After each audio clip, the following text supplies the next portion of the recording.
Thank you for coming. I appreciate your guys' interest and spending part of the afternoon with me. Before I start talking about preparedness and animals, I want to give you a little bit of context as to who I am and why I'm up here in front of you. This feels a little bit like a confessional, but I live here in Oregon City in Clackamas County. I have animals, imagine that. I have a couple cats at this point, but years ago I was concerned about being able to respond to a disaster and manage all of my animals. So that got me started. And in a little more detail, I also handle livestock chores for my neighbor when they're out of town, so I get to play with the big animals from time to time as well.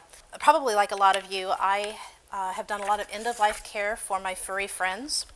This is one of them. This was Felicia, who I lost a few years ago. In fact, when I moved to Oregon City, I lost 5 cats in 14 months, most of them geriatric. I'd had them all of their lives and half of mine. And it was quite an experience. My daily routine for that year involved 20-some meds a day and 5 different diets. I was doing sub-Q fluids and injections, and I could not get out the door in under an hour just for taking care of the animals. That wasn't me getting ready in the morning.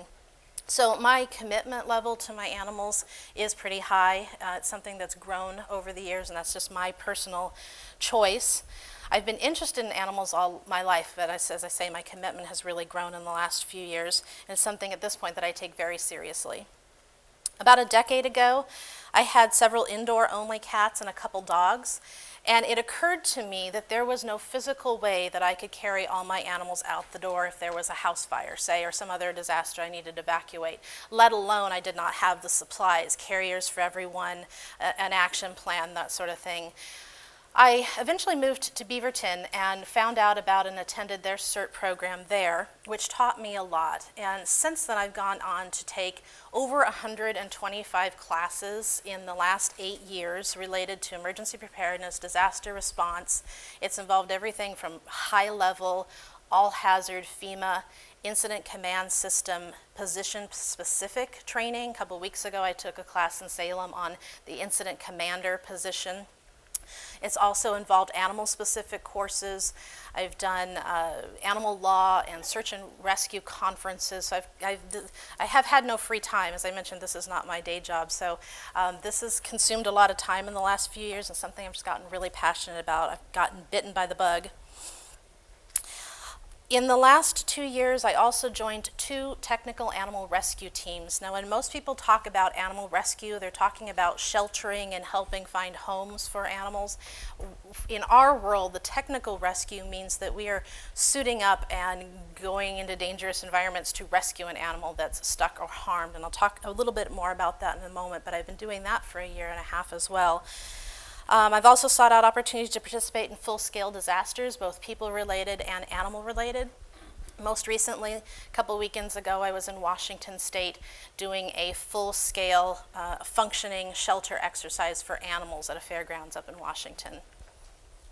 About those 2 teams, the first that I joined was Oregon Humane Society's Technical Animal Rescue Team. That is affiliated with Oregon Humane Society, the nonprofit, and the rescue team pretty much specializes in small animal. What we're typically doing is going out on a trail and rescuing a dog that has fallen over a cliff and can't get up safely. It can't get itself up, whether it's too steep or too dangerous or the dog's injured. And if we go out to rescue, the owner hopefully isn't going over that cliff and trying to rescue the animal themselves and hurting themselves, in which case the people, search and rescue people, have to come out and rescue the person. We also train, so we do that with technical, certain knots and ropes, systems and that sort of thing to rappel over the cliff and come back up. We also set up separate rope systems to shimmy up trees and get injured cats and birds. We do a variety of things, and that's the majority of it is the small animal cats and dogs. The Washington State Animal Response Team, WASART, is a nonprofit based in Enumclaw, Washington, which is about 4 hours north.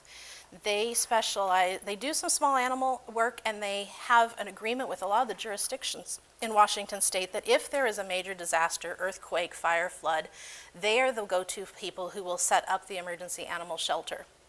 So they do more than technical rescue, but a subsection of their overall team is a technical team.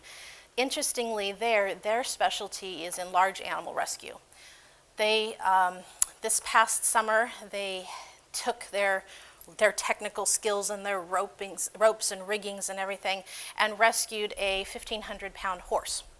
And they had, wow, that was kind of heavy. That kind of taxed us. A week or two later, they had a call for a 2,000-pound horse. Like, wow, last week was nothing. Wow, geez. A week or two later, they had a call for a 2,500-pound horse. So if you know anything about rescue, you think about what some fire departments do, search and rescue teams do, and the technical skills that go into that, the rigging, the safety factors, the equipment, the hardware, that's kind of all of that on steroids, because the safety factor, the weight involved, just puts it in another dimension. So it's fascinating, the stuff that they do. Those are the two teams that I've been involved with.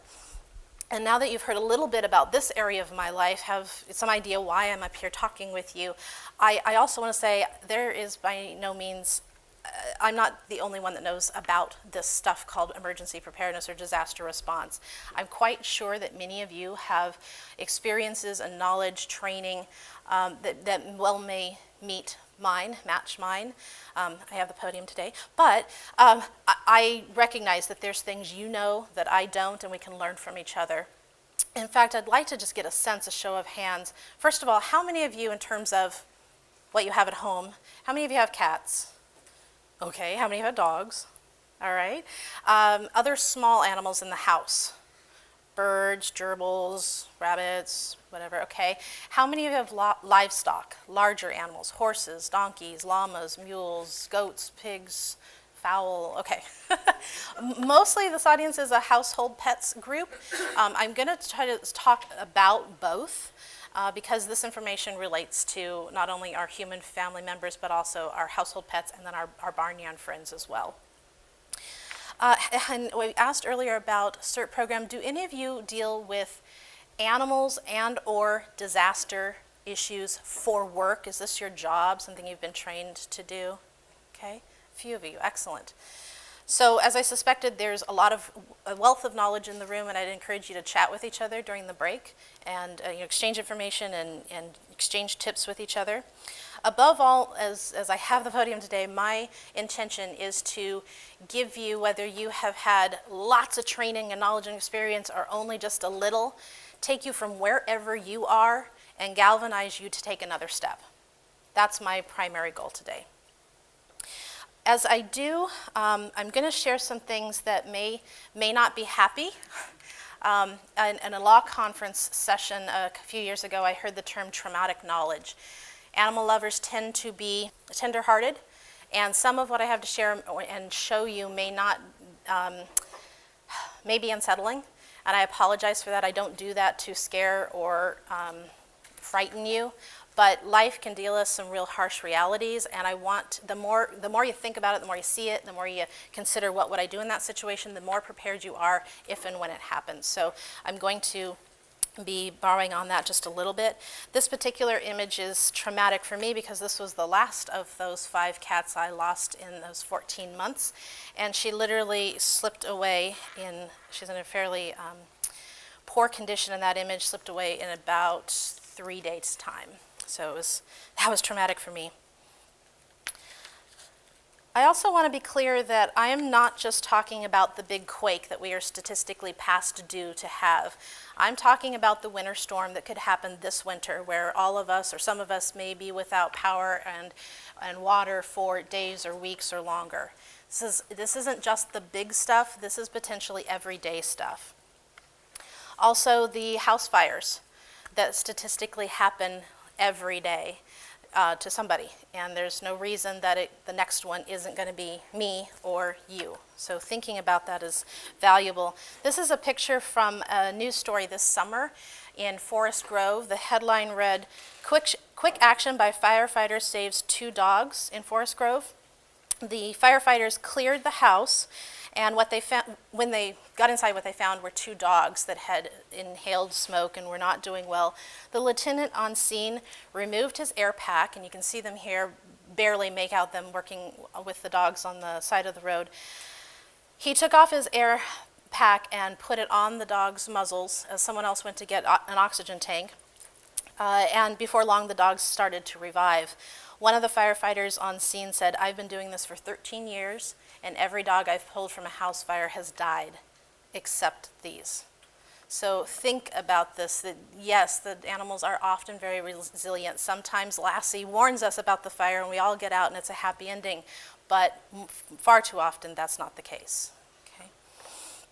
Speaking of fires, I was in a class a couple weeks ago and heard a story that I thought would be amusing to share for today. There was a very large-scale fire, major incident in Wisconsin some time ago, this wall of fire.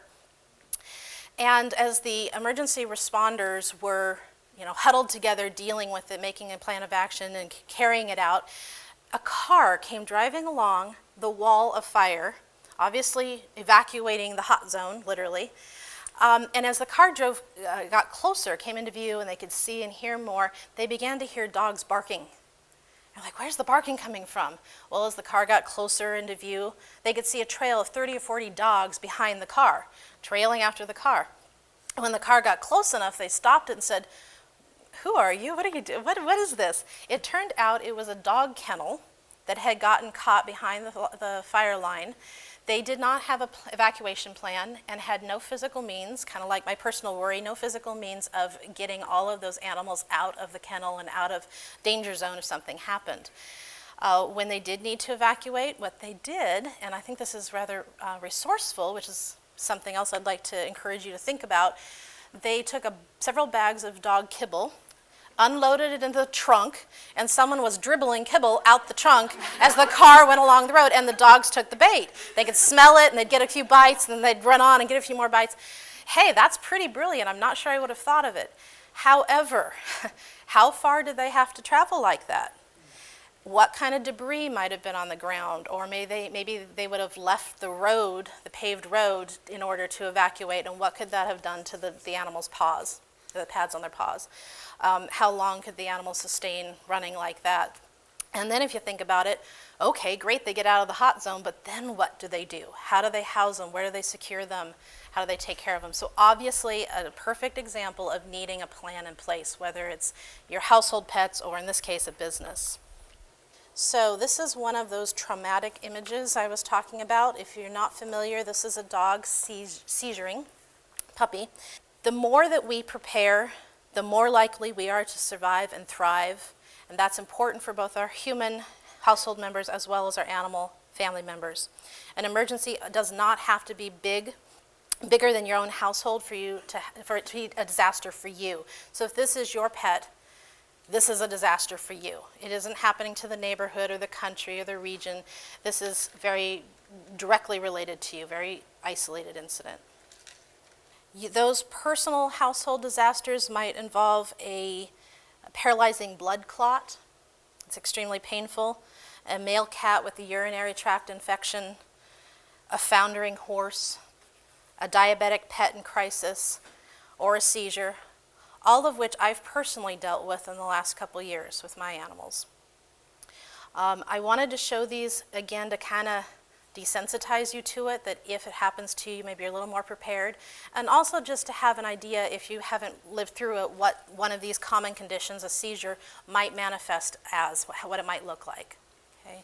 So again, I apologize for the unhappy images, but had a reason for wanting to do that. One last example of this isn't just the big earthquakes, can be everyday stuff. I want to share with you my no bull story. Everyday emergencies can present in pretty unexpected ways, and for me this summer that happened. I had a week this summer where I did almost no work for pay.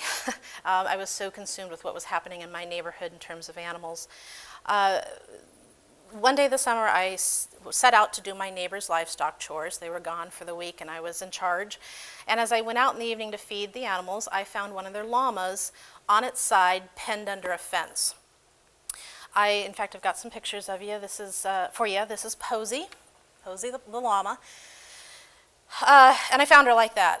She couldn't move. I couldn't budge the fence up. I wasn't strong enough. I thought about cutting the fence, but I didn't have any wire cutters, and if I had, I'd then have a situation where the animals loose, different animals were commingling in pastures, didn't know what kind of problems that might cause. But I had a couple weeks before gone up several hours north into Washington to train with Wassart on technical large animal rescue. We learned how to rig large animals with rope systems to hoist them up out of bogs and ditches and that sort of thing. I thought, wow, this is a chance to use that information. But of course, in the moment, with all the adrenaline pumping and having practiced it once, I couldn't remember all the specific knots in the specific order. And the animals this big, what we use is fire hose. And you know I didn't have fire hose at home. I do now. Imagine that. I'm not sure I can carry it out to the pasture, but I do have some hose. But I didn't have the equipment. What I did happen to have on me was a couple pieces of webbing that we use to make hasty harnesses if we have nothing else to rig up a dog and lift it if we have to. And so the llama, I was going to say she's patient, but she really didn't have a choice. She was kind of paralyzed. She allowed me to put a hasty harness, as I would for a dog, on the back half of her and on the front half of her. And I pulled as gently and firmly as I could to see, did that rigging give me any leverage to pull her out? Well, no, she was good and stuck. She was way too heavy for me, and she was stuck. But truly, she was only stuck a couple inches. And as I worked that webbing underneath her side and up around her belly and back over and tied it in the back, I realized how brittle the earth and dry the ground was, and realized that I could get under her. I thought maybe I can dig her down a couple inches, lower her body, and then push her out from under the fence. Now, the first thing I did whenever, in terms of being prepared, whenever I go out to do my neighbor's livestock chores, I take a phone and all my neighbors' contact information and their emergency contacts and all the other neighbors that live on the road. So first, after I said a few choice words in my head, I called all my neighbors. Nobody was home at that time. Nobody was home to help. So with a stick and a little shovel and gloved hands, I started digging, and a couple hours later, I had dug a couple inches under her. And one neighbor did come home right up at that time, and she came and lifted up on the fencing as I pushed out. And I'm happy to say that Posey, there's my digging, there's the hole I was digging, and she's fine today. She lived through the ordeal, and so did I. I don't think I've ever been that dirty in my life before. Took a couple showers to get all that dirt off me, but it was a happy ending. Now, I took a lot of calculated risks that evening. We wrapped up just as night was falling. I did not have the right equipment. I made the calculated choice to get in her kick zone. I was in front of her belly where either leg could kick me. Very dangerous, not what we're trained to do, but on my personal experience, I made the calculated risk to do that. It turned out she was actually paralyzed for a few minutes, having been laying in that position. The blood supply had cut off, and she couldn't move, so I didn't know it, but I was sort of safe for the time being. Another risk that I took that I didn't think about until a couple months later, if I was out on a rescue, I'd be wearing a helmet. I didn't have my helmet. And I was in the kick zone. So again, doubly not a good idea. Of course, my helmet was back at home, and I was way out in the pasture, so I didn't have it. Now, that was one story. About a day and a half later, I heard some noises outside, and I'd heard it a couple nights before. And talking with some teammates, we theorized that it was a deer that was probably rubbing its horns up against my utility trailer, knocked my utility trailer over, and making, kind of wrestling around with things. And it was about 1, 2 in the morning, but now that I knew what it was, I was going to go out there and tell that deer a thing or two. Now, leave my stuff alone, right? That in and of itself was not such a great idea, but off I went. And it's the same week, I still have my neighbor's animals, and I had their 2 dogs at my house with me. So I took the larger of their 2 dogs out with me.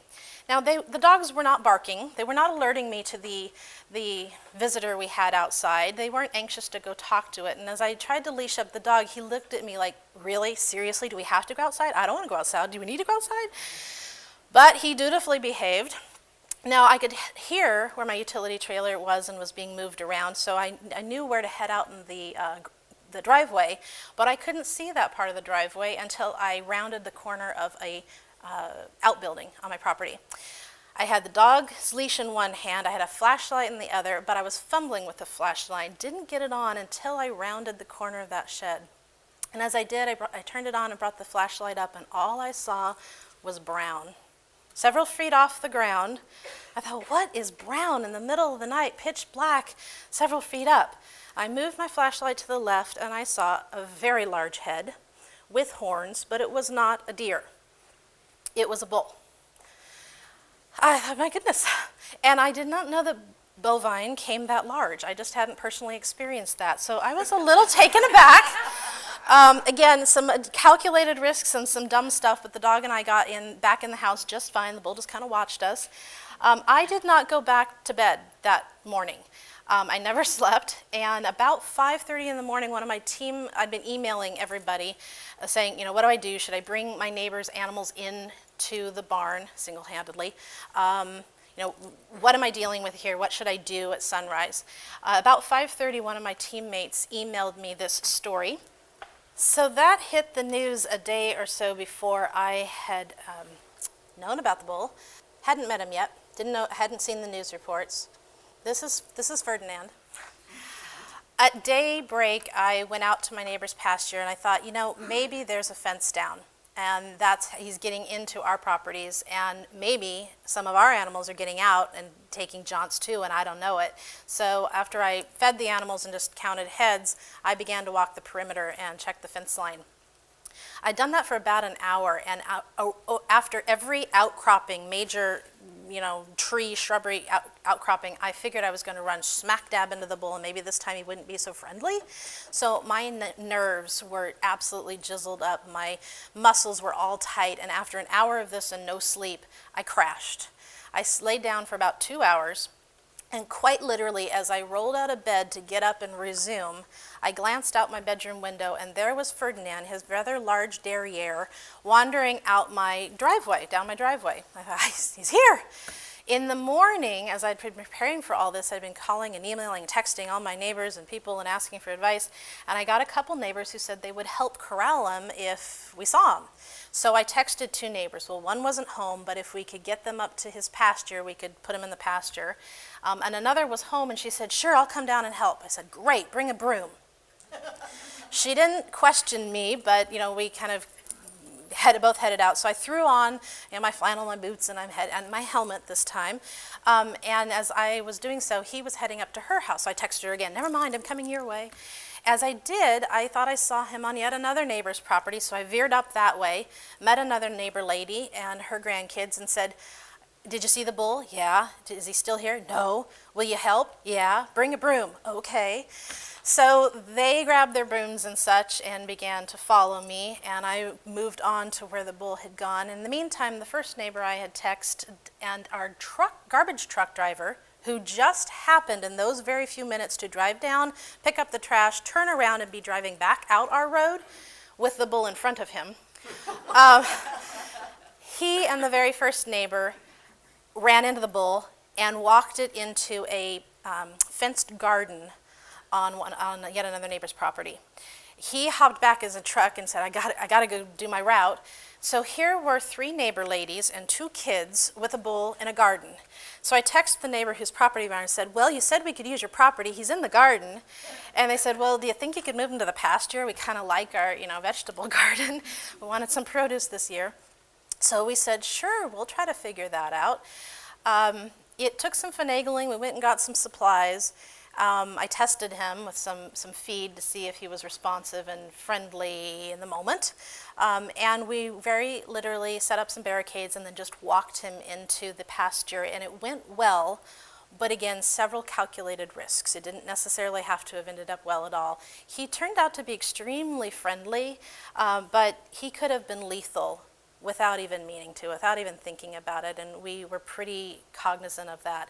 Now, again, a few weeks before, earlier in the summer, I'd gone up to Washington and trained with Wassard on handling animals, and that particular class's focus was handling different kinds of animals. We physically learned how to pick up and catch chickens and other fowl, rabbits, llamas, and everything from mini ponies to draft horses. And we had the opportunity to corral a small herd of steer, personally. I had the experience of a steer charging me and staring it down, and luckily that worked. So I did about a 30-second version of everything I could remember from that weekend class with my 2 neighbors and said, so you brought your brooms. Hopefully you don't have to use them. Keep them down to your side. If he's not aggressive, we're not going to use it, but if he turns on us, we're going to raise them up and extend our reach and make us look bigger and more intimidating, more powerful than we are. If we have to, we can hit him over the head with it, but it's just mostly for looks. He was being very calm, and if any of you large animal folks know that for a lot of large animals, you can approach an animal at a sweet spot in its shoulder area and move the animal along like that. So if you approach the animal from the front, that's very intimidating. From the back, they can't see you.